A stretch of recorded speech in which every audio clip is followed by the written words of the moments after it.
வணக்கம், இது நிலா கிச்சன். இன்றைக்கி நாம் ஒரு இன்ட்ரெஸ்டிங்கான ரெசிபி தான் பார்க்க போகிறோம். ராமசேரி இட்லியும் ராமசேரி இட்லி பொடியும் பார்க்க போகிறோம். ராமசேரிங்கிற இடத்துல செய்கிற ஒரு ஃபேமஸான ஒரு இட்லி பொடியும். இப்போ இது எப்படி பண்ணலாம் அப்படின்னு சொல்லிட்டு பார்க்கலாம். அதுக்கு முன்னாடி எல்லாருமே நம்ம சேனலை சப்ஸ்கிரைப் பண்ணிவிடுங்க. வாங்க வீடியோக்குள்ளே போகலாம். அரிசிக்கு மெஷர்மெண்ட் வந்து 1 கப் புழுங்கலரிசி, 1 கப் பச்சரிசி, 1/2 கப்பு உளுந்து, 1 டீஸ்பூன் அளவுக்கு வெந்தயம். உளுந்தும் வெந்தயம் தனியாக ஊற வச்சுருங்க. அரிசியை தனியாக ஊற வச்சுருங்க. 4 மணி நேரம் ஊற வச்சு அரிசியும் உளுந்தையும் தனித்தனியாக ஆட்டி ஒன்றா கலந்து உப்பு போட்டு கலக்கி வச்சுருங்க. 6 மணி நேரம் புளிக்கட்டும். புளிச்ச உடனே இதேமாரி இட்லி வாத்துடலாம். நான் காலையிலே கலந்து வச்சேன் எல்லாமே. இப்போ நைட்டுக்கு டிஃபனுக்கு இதை விட்டுறேன்.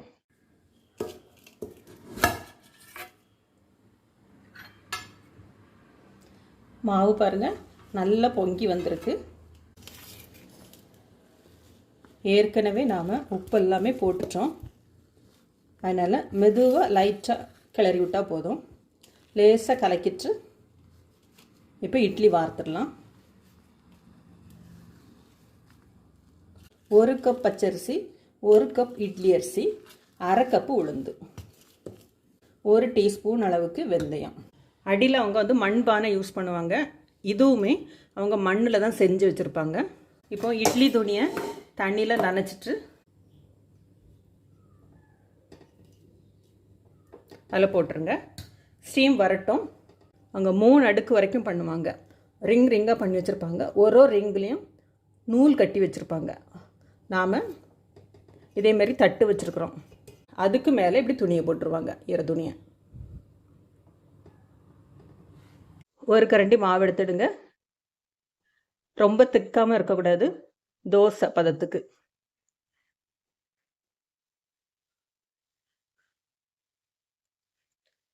அவ்வளோதான். இதுக்கு மேலே எண்ணெய் ஒன்று. நீங்கள் ஒன்று ஒன்றா கூட வச்சுக்கலாம்.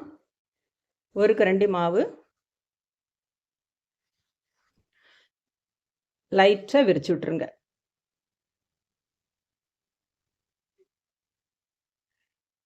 அது மேலே இன்னொன்று வச்சுக்கலாம். இதே போல் 3 ரேக் வைப்பாங்க அவங்களும். நம்ம வீடுகளில் பண்ணச்சில் பொதுவாக வந்து 1 வைப்போம். இது உங்களுக்கு காமிச்சு தர்றதுக்காக நான் 3 ரேக் வச்சுருக்கிறேன். இந்த இட்லி ஆக்சுவலாக ஒரு தமிழ்நாட்டிலேருந்து போன ஒரு பீப்புள் தான் பாலக்காடில் ராமசேரி அப்படிங்கிற இடத்துல ஆரம்பித்து ரொம்ப பாப்புலராக இருக்குது. இப்போ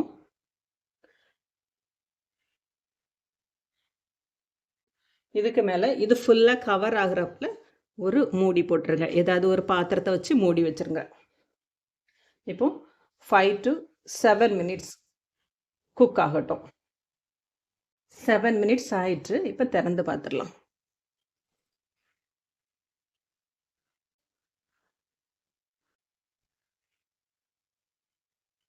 நீட்டாக வெந்துட்டு இப்போ சர்வ் பண்ணலாம்.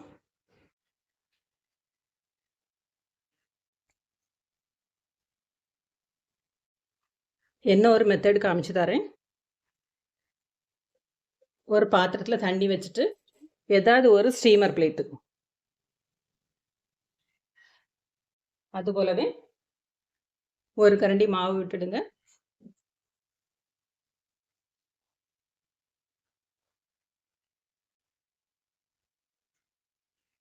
இதுக்கு சூட் ஆகிறப்பல ஒரு மூடி.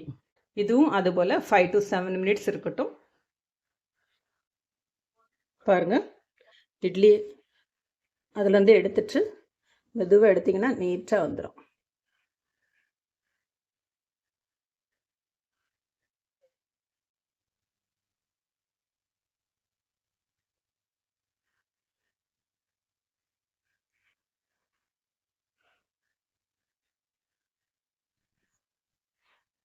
ரொம்ப ஒரு சாஃப்டாக இது பாருங்கள் எந்த அளவுக்கு இருக்குது அப்படின்னு சொல்லிட்டு. இதுக்கு அவங்க ஒரு பொடி ஒன்று கொடுப்பாங்க, ராமசேரி இட்லி பொடி. பேன் அடுப்பில் வச்சுடுங்க. 1 டேபிள் ஸ்பூன் அரிசி. அவங்க வந்து மட்டை ரைஸில் பண்ணுவாங்க. நாம் சாப்பிட்ற பொன்னி அரிசியில் பண்ணுறோம். நல்லா பொரியிற அளவுக்கு வறுத்துருங்க. அரிசி போட்டோன்னே நல்லா பொரிய ஆரம்பிச்சிட்டு பாருங்க. இது போல் எல்லாமே நல்லா பொரிஞ்சிடட்டும். பொரிஞ்சு அரிசி வந்து கலர் சேஞ்ச் ஆக ஆரம்பிச்சிச்சு, கோல்டன் கலர். இப்போ ஸ்டவ் ஆஃப் பண்ணிடலாம். இந்த ஸ்டேஜுக்கு வறுத்தெடுத்துருங்க.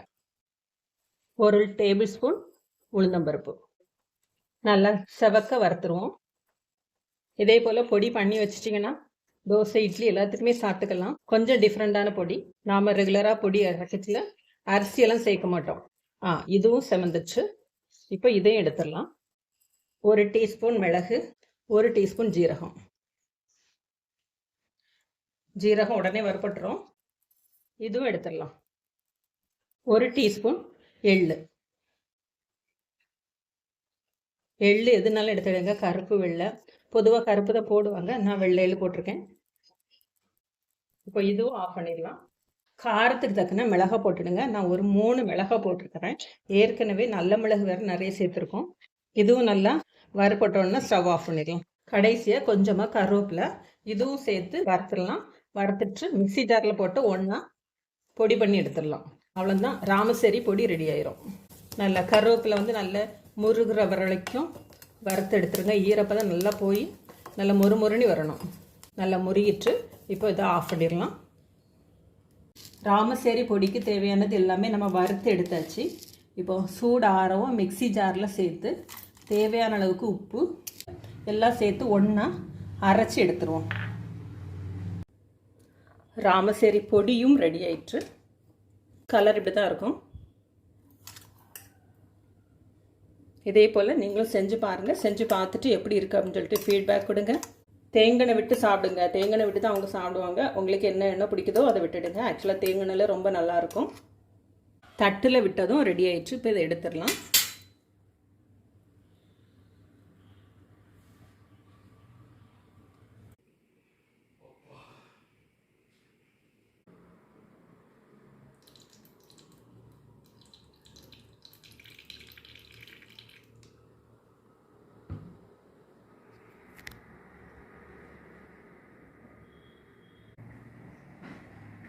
ராமசேரி இட்லி ரொம்ப சாஃப்டாகிட்டு ரெடி ஆயிடுச்சு. ராமசேரி இட்லியும் ராமசேரி இட்லி பொடியும் ரெடி ஆயிடுச்சு.